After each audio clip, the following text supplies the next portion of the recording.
So what did you learn over the years about asking questions? Because it's always not about someone not having what to say, but people say it's asking the right questions and the right way. Is it such a thing as the right question, or how does that work in media? Well, I think you asked the right questions. So that's the answer. I think this comes to something really important, is that if you go into an interview knowing what questions you're going to ask, then you don't listen. And if you don't listen, you can never ask the right questions, because the right questions depend on what people are saying and what each individual is talking about. And you have to listen. And if you've got your questions in a head, it's a checklist. You just go through, they rattle off what their response is, and then you just go on with the next question. There's no relation to what you've just heard. And you can hear that often when you get stuff. So the whole secret, listen to people. After all, that's why you're interviewing them. Why do you think we're so bad at listening nowadays? Were we always that way? I don't know. I think one of the things I've seen is that people become more and more isolated. They want less and less human contact. And I think that's very unfortunate. There's so much wonderful things to learn and so many wonderful people to meet, so many fascinating people to meet.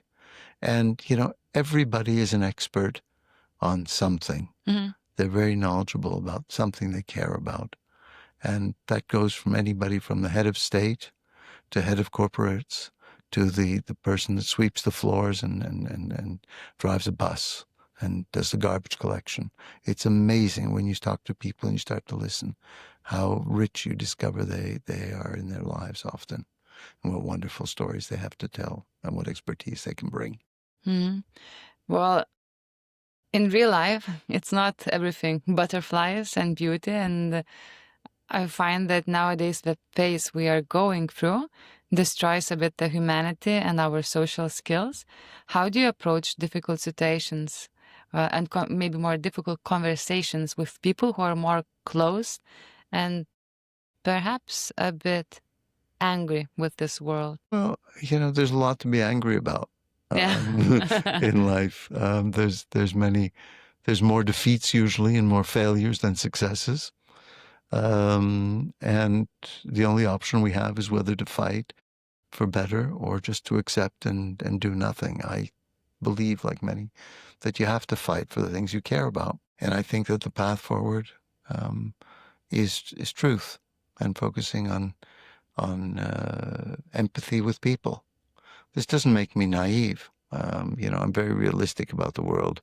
I've seen some of the good sides. I've seen some of the bad sides of the world and life. But I believe that people are basically decent if you give them the opportunity and you treat them well. Mm-hmm. And you know what? You have to be aware that there are some people that are anything but nice. They're really nasty people. And you've got to keep away from those people.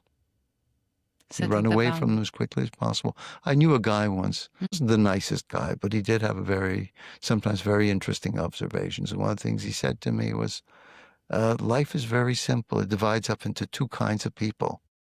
People you want to keep close to you and people you want to keep far away from you. And you know what? He was right.